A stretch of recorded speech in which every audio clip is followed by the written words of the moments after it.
Buenas tardes, señores. Disculpe por el pequeño atraso, ¿verdad? Pero es la cuestión de tecnología. Bueno, eh, para los que no me conocen, ¿verdad? Yo soy Juan Ramón Báez, eh, en este caso soy consultor e instructor del Instituto de Finanzas en la Práctica y, como sabrán, en este instituto nosotros enfatizamos la parte del tema de finanzas, pero desde el punto de vista práctico. Y para ir promoviendo el estudio de los distintos temas, en el día de hoy estamos con nuestro live 11 ya, y vamos a analizar las rotaciones y plazos medios. Cuando hablamos de rotaciones, muchos le llaman también indicadores de actividad o rotaciones y su correspondiente plazos medios.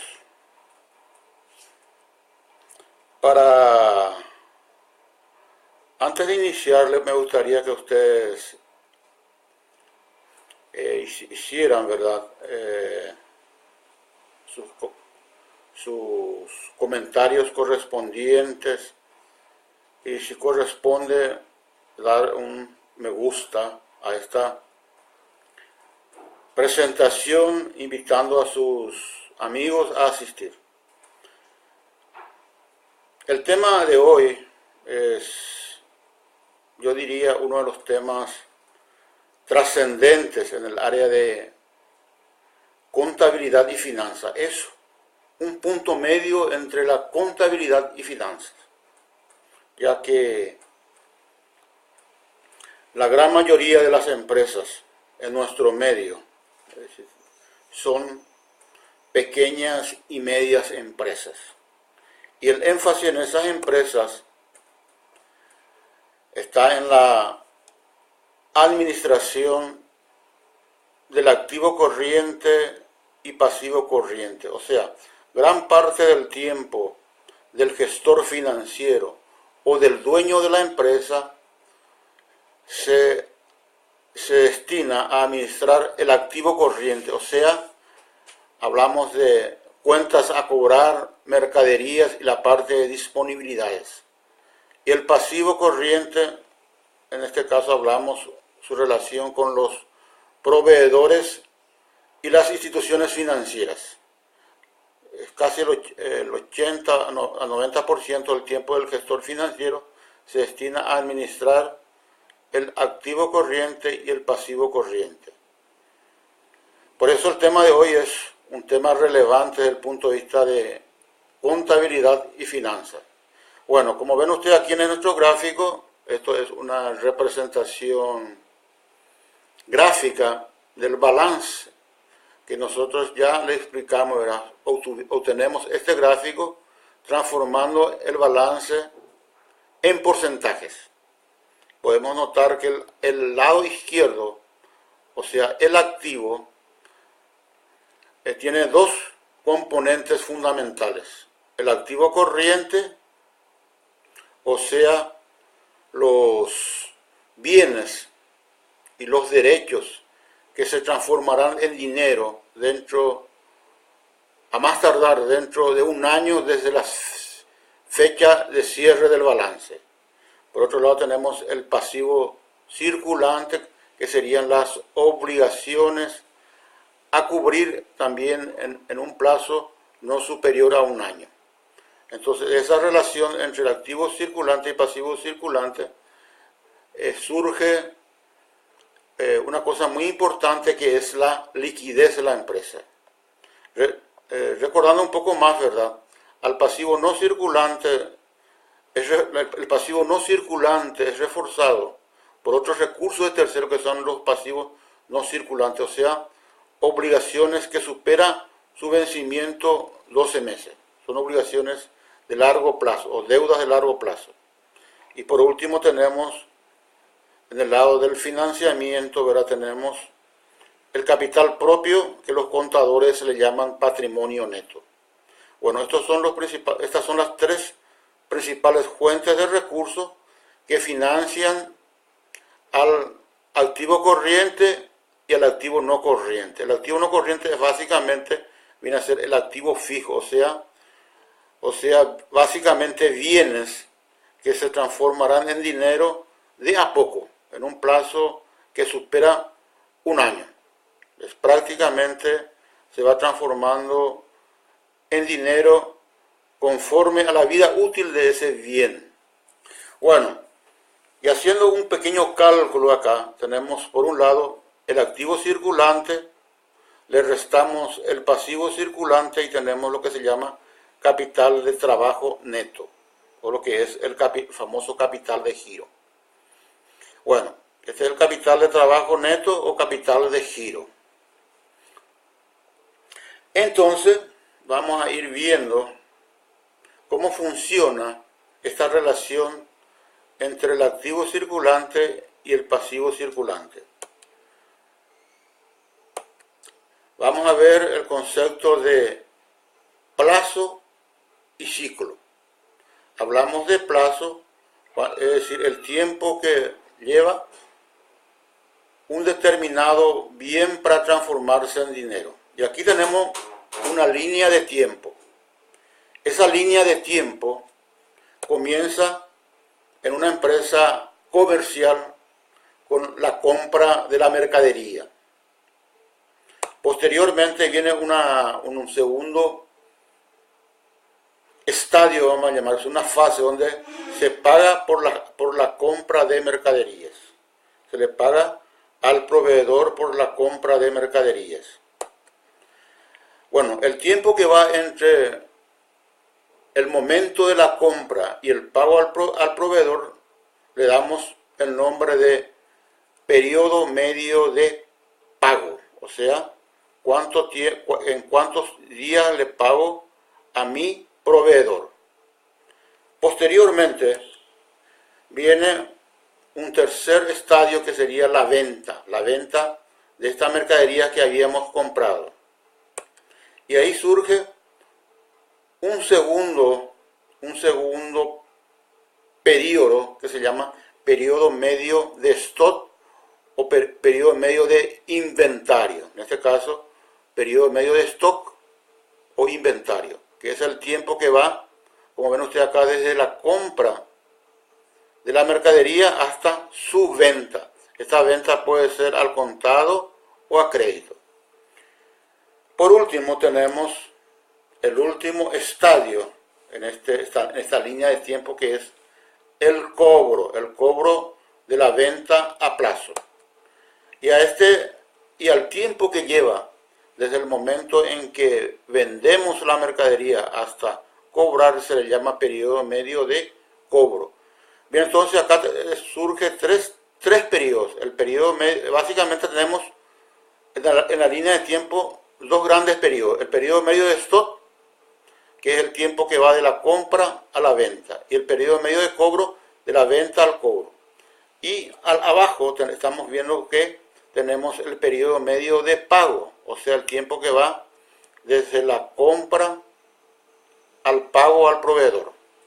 Bueno, y de estas relaciones surgen dos ciclos.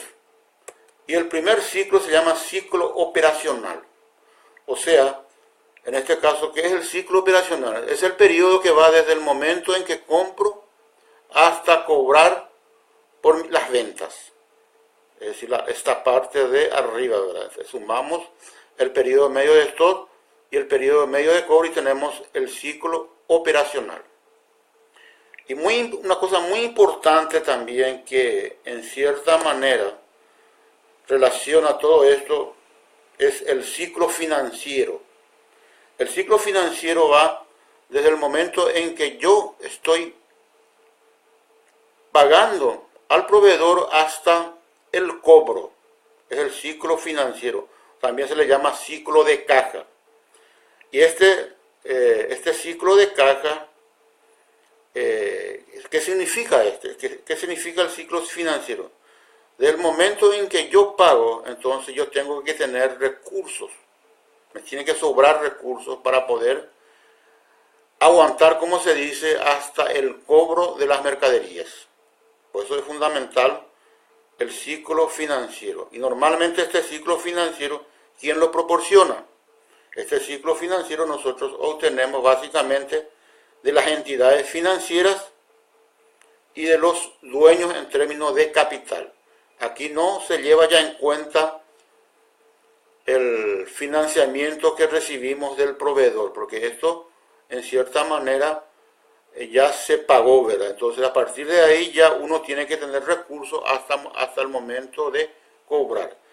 Y esto ya, de ahí surge ya un concepto muy importante de que lo que hay que buscar aquí es reducir el ciclo operacional, o sea, trabajar, hacer que la permanencia en stock de las mercaderías sea lo menos posible o acelerar el cobro.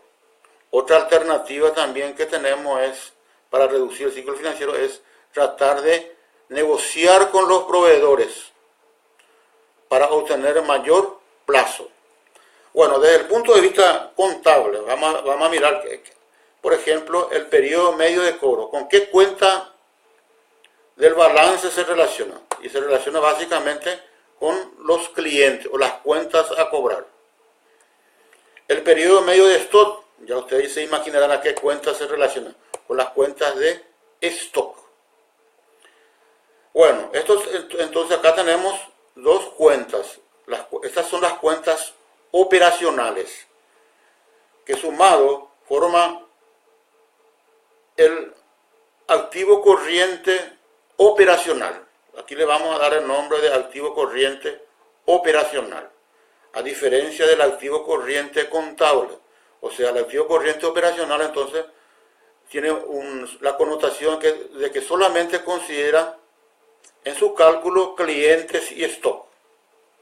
Por otro lado, del periodo medio de pago surge ya la cuenta de proveedores en el pasivo. Y la misma cosa, este es el pasivo corriente operacional, que lógicamente le resta al activo corriente operacional. Y de ahí surge un concepto que tiene una connotación de finanza, que sería la necesidad de capital de trabajo. La necesidad de capital de trabajo, que es diferente del capital de trabajo neto. Esta es la necesidad de capital de trabajo. O sea, aquí básicamente participa en su financiamiento las entidades financieras y los propietarios.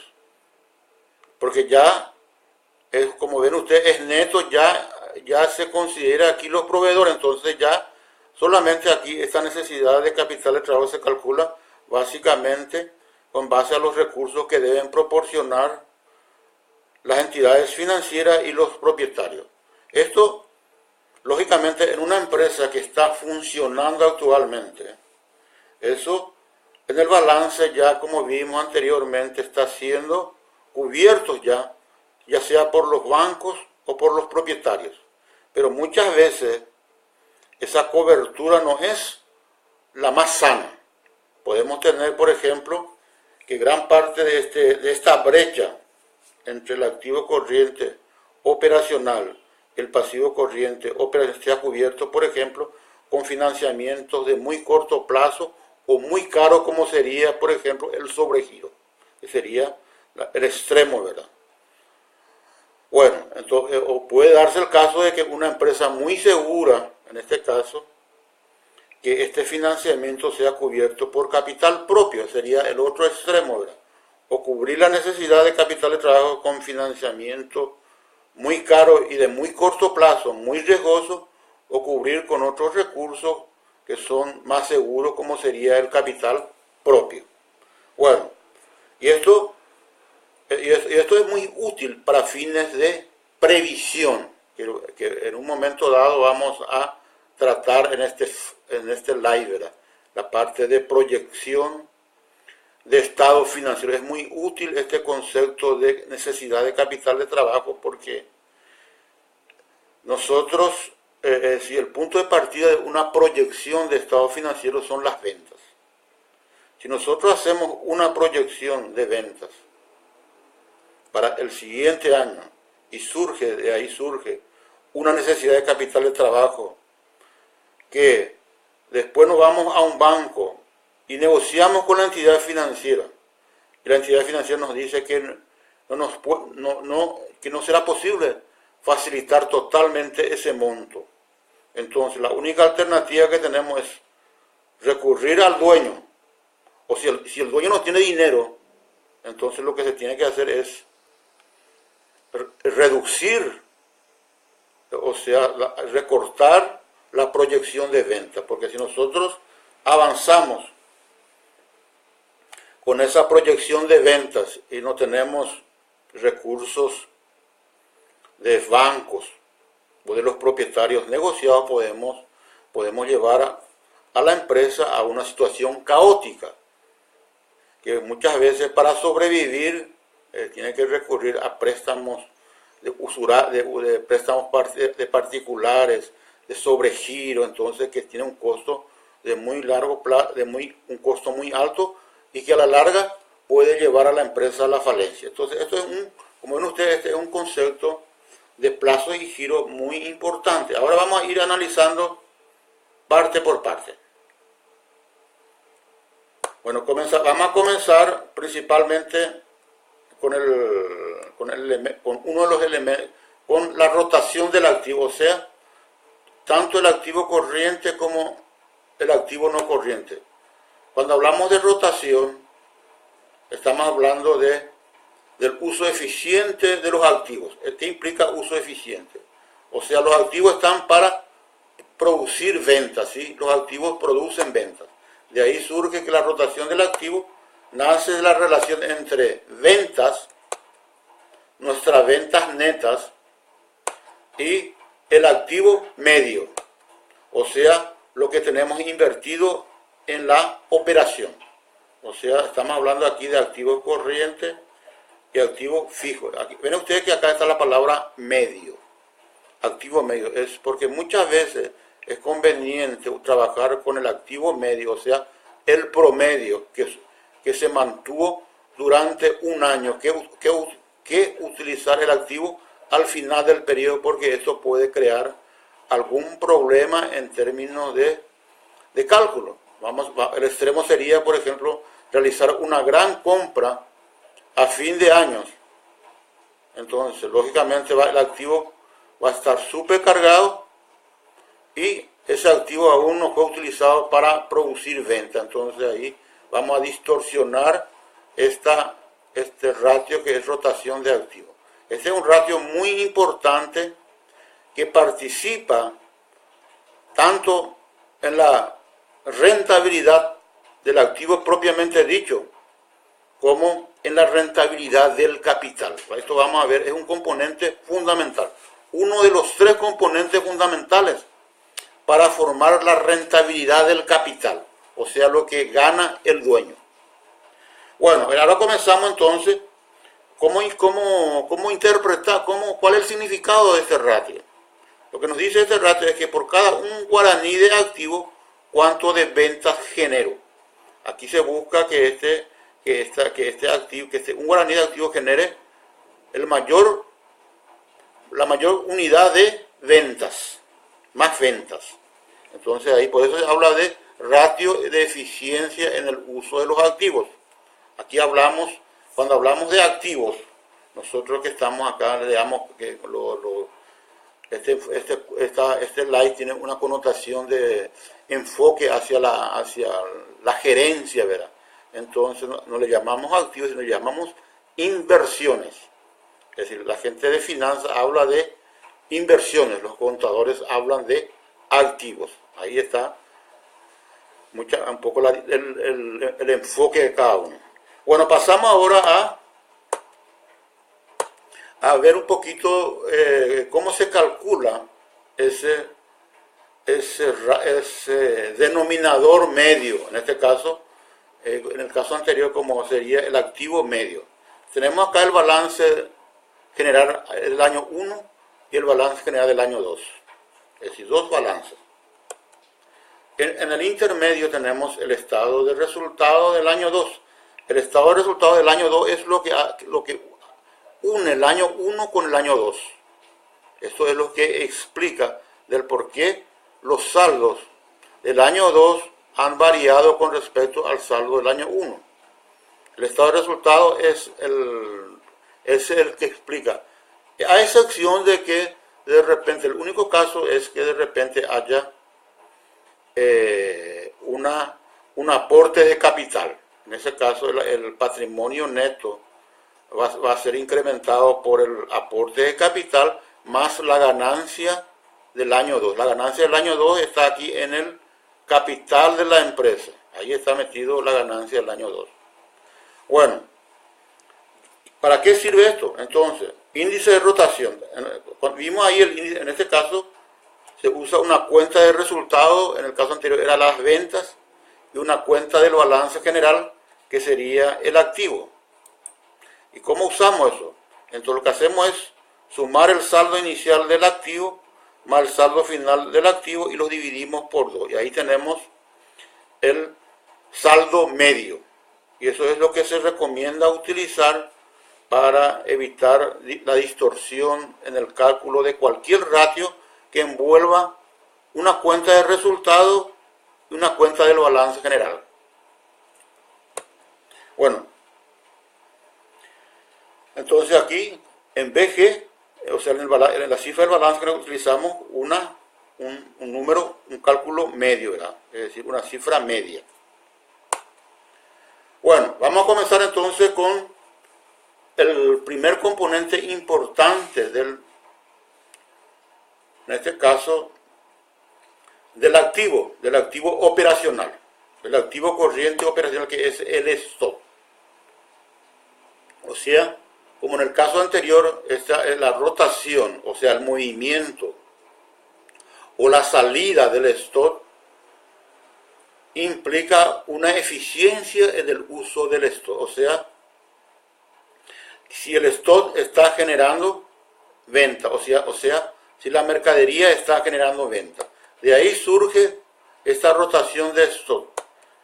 En este caso, muchos relacionan directamente las ventas con las mercaderías, pero por una razón contable, es más conveniente relacionar el costo de venta, que como saben está a precio de costo, con el stock medio, que está a precio de costo. Ahí hay más congruencia, pero en muchos libros directamente aquí en el numerador se pone ventas y se relaciona a stock medio, pero surge ese problema que uno está a precio de venta y el otro está, el denominador está a precio de costo, y eso puede causar algunos problemitas.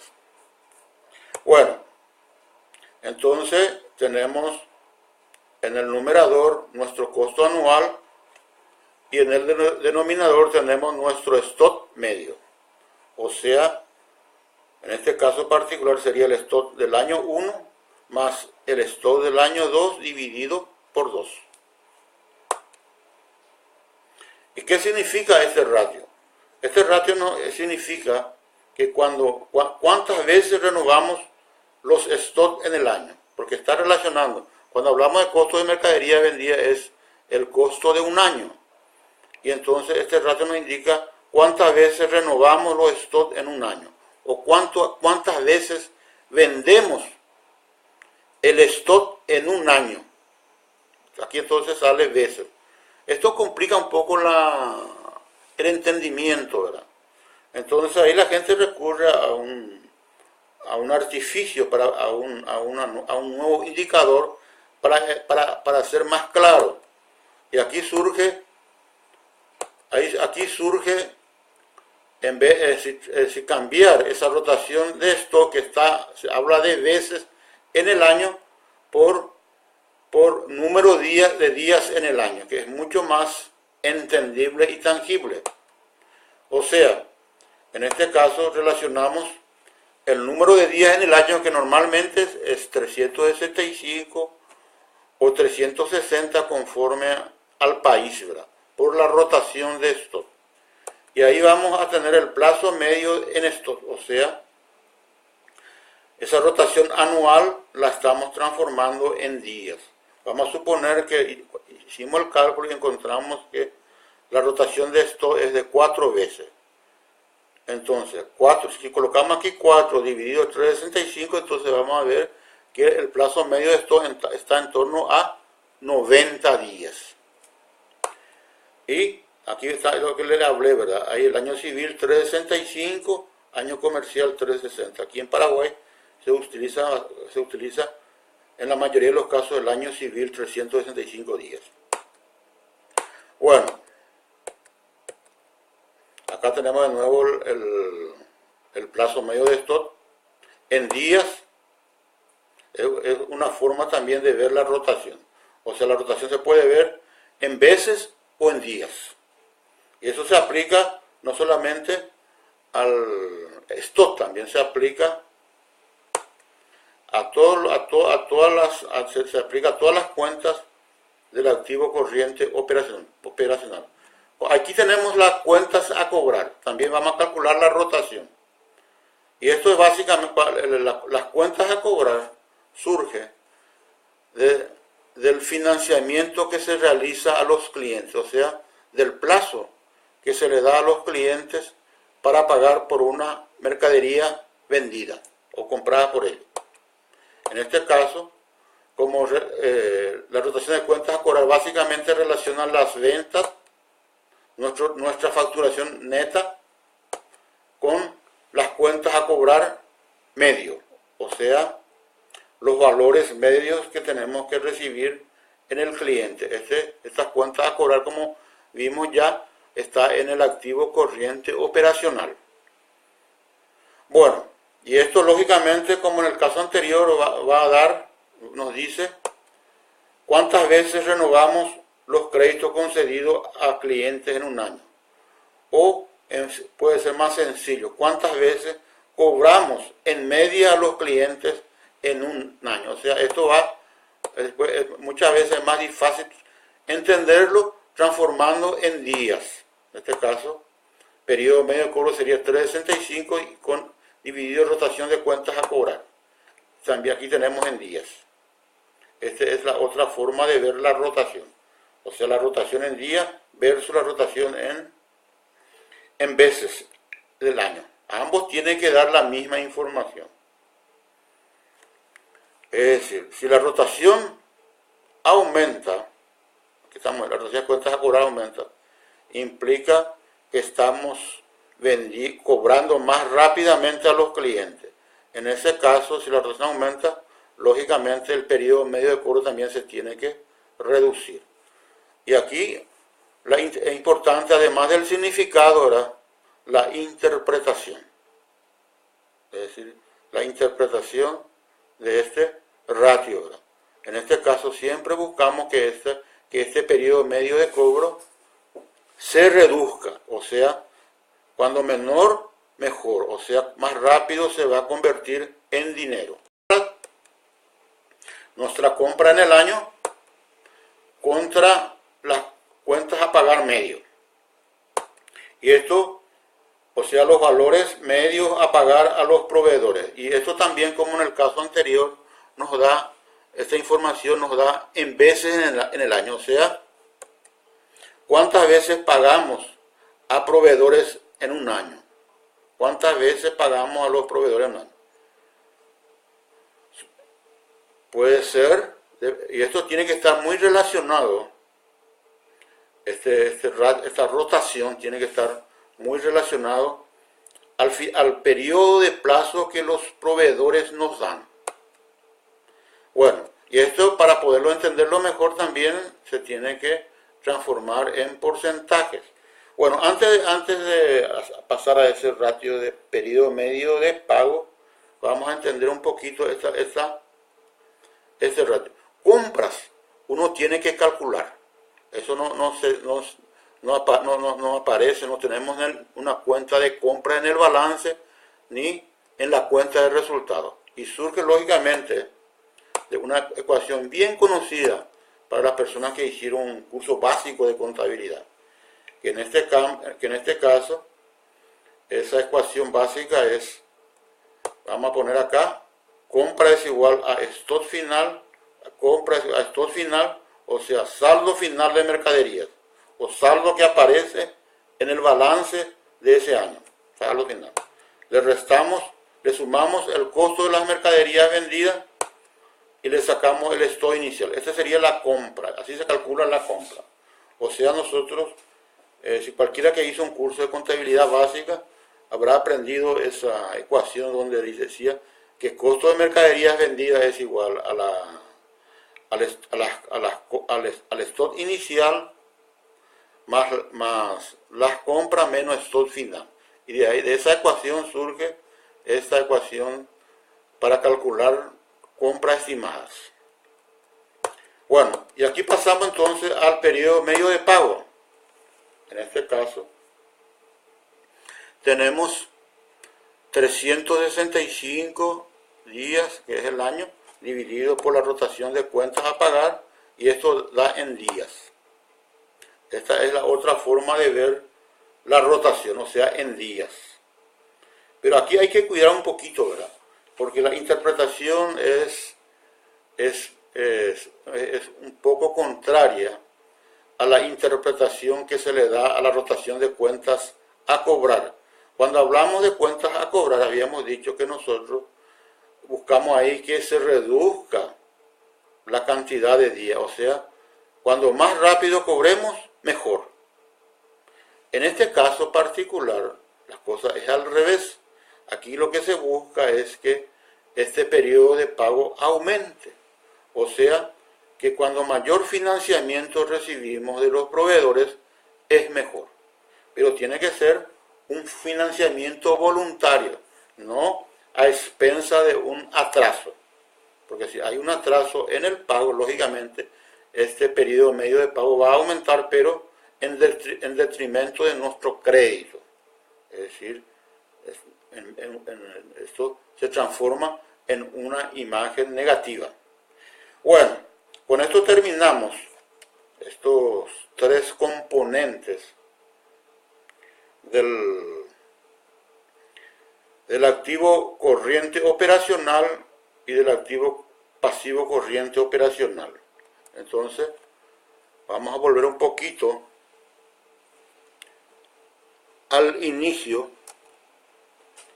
para ir revisando es decir, habíamos dicho, ¿verdad?, que que esta relación surgía es una relación que surge de la contabilidad, es decir, en términos así más apurados se le llama contabilidad financiera, o sea, la contabilidad que sirve para informar para relacionarse con terceros, ya sea bancos, gobiernos, auditores externos. Es la contabilidad financiera. Lo que se busca muchas veces y eso tiene algunas limitaciones, ¿verdad? En este caso, nosotros habíamos visto cuando analizamos el análisis de liquidez, ¿verdad? O sea, relacionábamos el activo corriente con el pasivo corriente. Y ahí surge ya el primer problema. Está partiendo de la base que tanto cuentas a cobrar como mercadería se va a liquidar. Es decir, se va a liquidar. Y proveedores también se liquida. O sea, se llega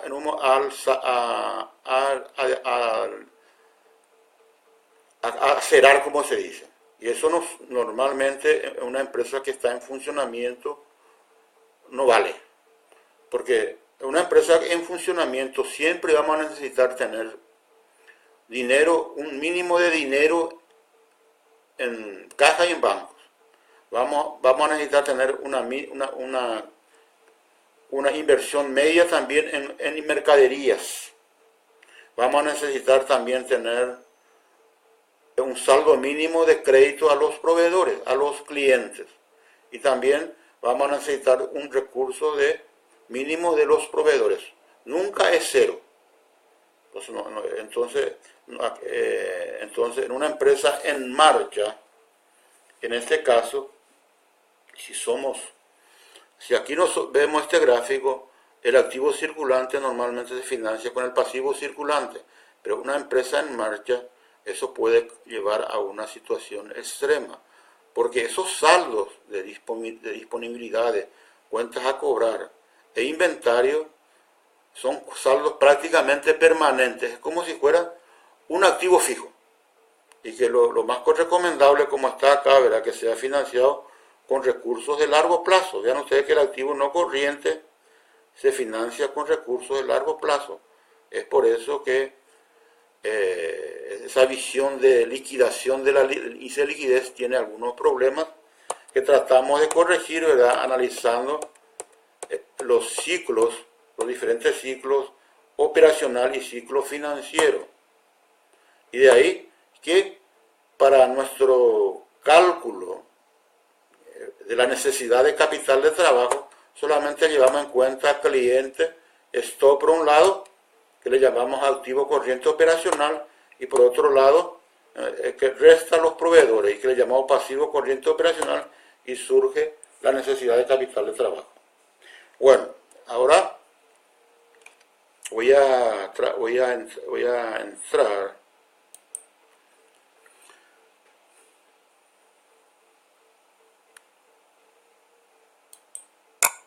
voy a recuperar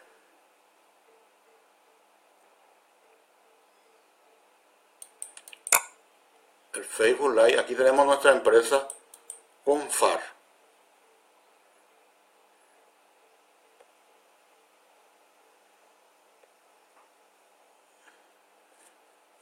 Bueno, aquí nosotros ya en la clase anterior, es decir, ya habíamos calculado en la clase anterior ya habíamos calculado ya estos indicadores de rotación, pero para efectos de completar esto, para ver para poder completar nuestro estudio, vamos a hacer de nuevo el cálculo de la rotación. Tenemos primeramente la rotación de cuentas a pagar. En este caso, por la fórmula, nosotros tenemos que dividir, ventas dividido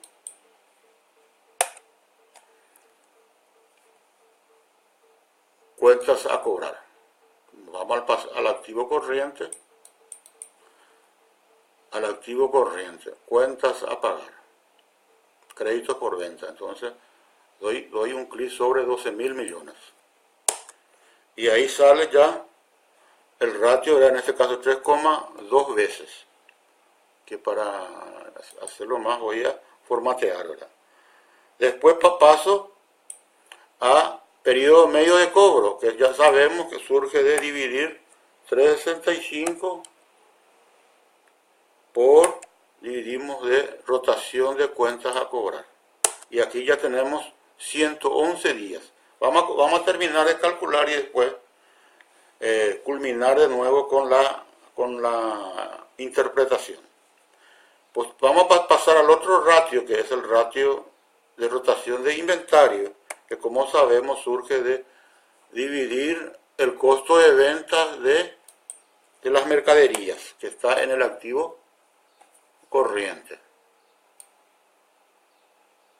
Me voy al activo corriente, busco, en este caso aquí le llama bienes de cambio, que es 9.000 millones. Y la misma cosa hago 365 dividido por la rotación de cuentas de inventario, o sea 324 días. Y terminamos con el tercer ratio, que como vimos que tenemos que tomar cuidado para su interpretación, que es la rotación de cuentas a pagar. Dividimos compras, buscamos compras. Vamos a hablar que exista compra. Si no existe compra, tenemos que calcular. Aquí pues por suerte que está calculado. Dividimos por 10.000 millones. Habíamos dicho que este ratio,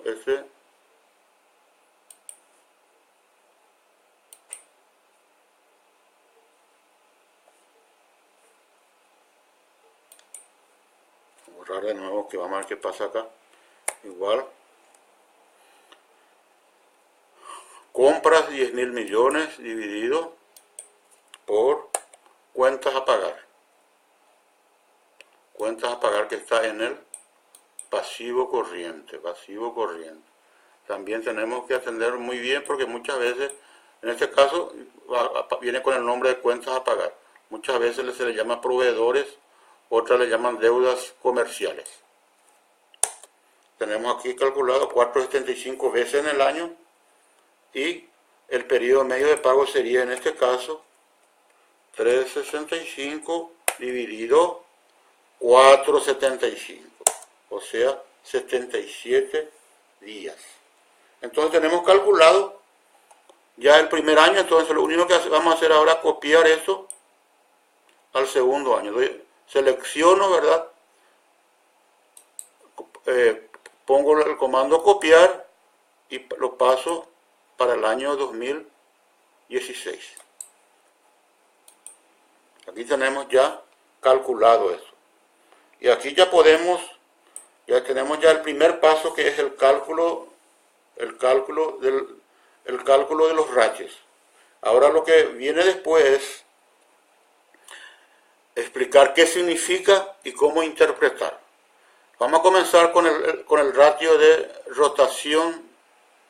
Este se llama rotación, este tendría que ser, vamos a darle mejor nombre, rotación de cuentas a cobrar. Bueno, entonces comenzamos con el primer ratio, la rotación de cuentas a cobrar. Siempre para efectos de prácticos se comienza con el año más nuevo. En este caso, el año 2016. La rotación de cuentas a cobrar del año 2016 fue de 2,66 veces en el año, equivalente a 139 días. Vean ustedes acá, yo le paso al equivalente 139 días y ahí le doy el significado. O sea, lleva 139 días para cobrar a los clientes. La empresa lleva 139 días para cobrar al cliente. Ese es el significado de este ratio, de estos dos ratios. Los ratios de rotación mejor se interpreta de a dos. Ahora viene la interpretación. Para la interpretación se compara con el ratio del año anterior. Entonces digo, comparado con el ratio, con el periodo medio de cobro del año 2015, que fue de 111 días, hubo un desmejoramiento. ¿Por qué? Porque estoy demorando más en cobrar. O sea, siempre se coloca el significado y la interpretación. Pasamos al otro ratio, que sigue el mismo esquema. Está estandarizado. La rotación de inventario del año 2015 fue de 1,33 veces en el año, equivalente a 274 días. O sea, lleva 274 días para vender las mercaderías. Viene el significado.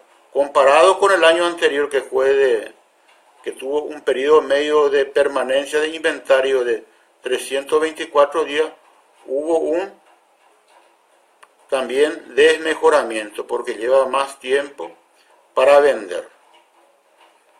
Y por último viene la rotación de cuentas a pagar. La rotación de cuentas a pagar del año 2016 fue de 2,70 veces en el año, equivalente a 135 días.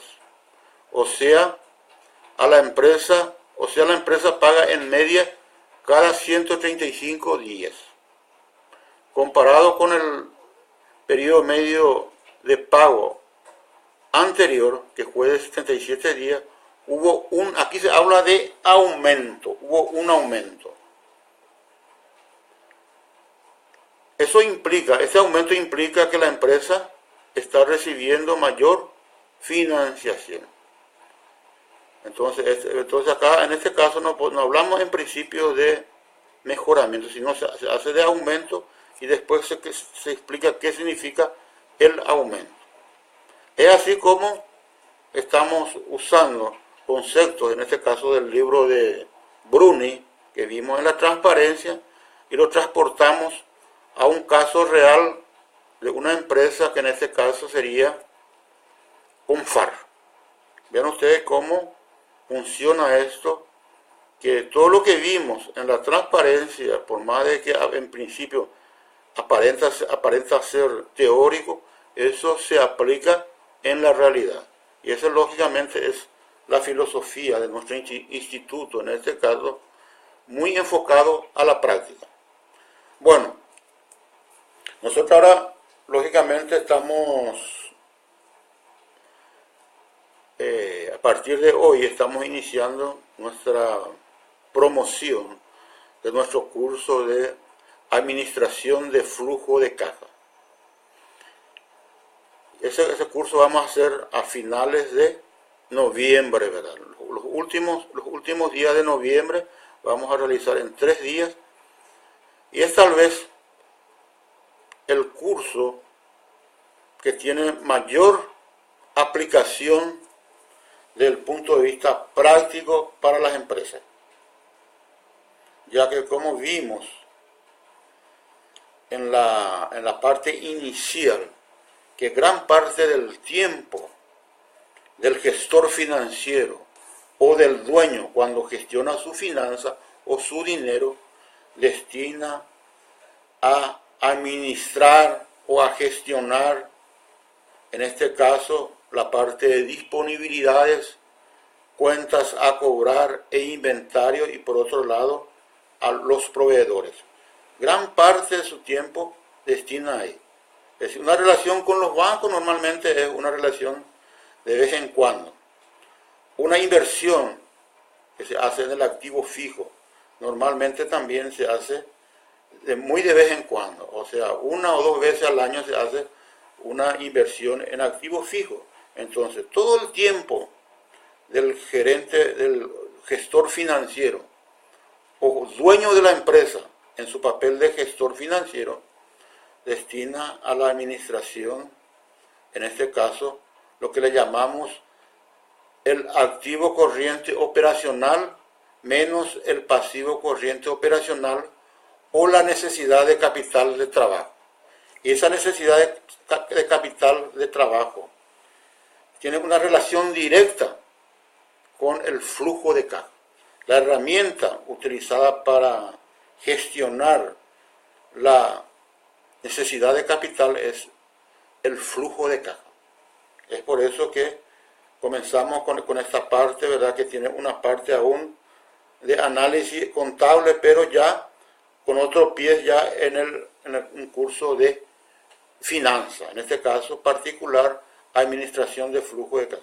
Yo le invito sinceramente a participar en ese curso de administración, porque prácticamente va a transformar muchas veces la vida de una empresa. Una empresa que lógicamente destina gran parte de su tiempo a vender y a comprar y a administrar la parte de personal. Pero una empresa que tiene éxito en ventas puede tener problemas financieros en la parte en la gestión de las mercaderías, pues que compre mercaderías en exceso y que se le mantenga ahí, mucho se convierte en obsoleto, o puede ser que esté incrementando cuentas a cobrar y mirando los componentes de cuentas, ahora encontramos a muchos clientes que no pagan.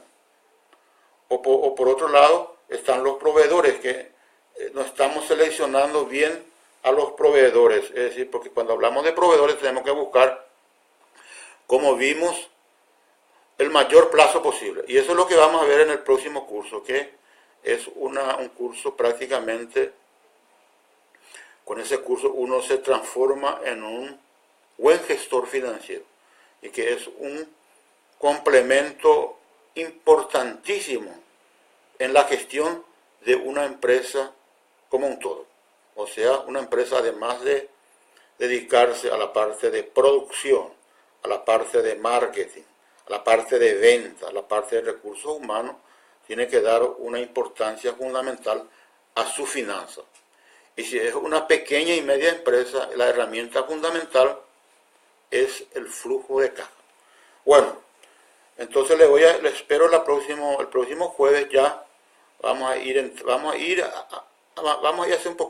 avanzando un poco sobre este concepto de necesidad de capital de trabajo. Vamos a ir por ahí, vamos a ir más o menos haciendo un camino al revés. Vamos a ir por la necesidad de capital de trabajo para finalmente terminar en el flujo de caja.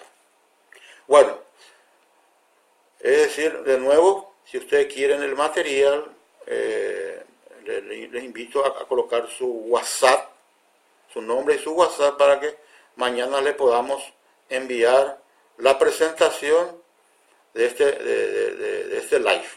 Y les invito de nuevo para el próximo jueves, 14 horas, para continuar ahora ya entrando de lleno.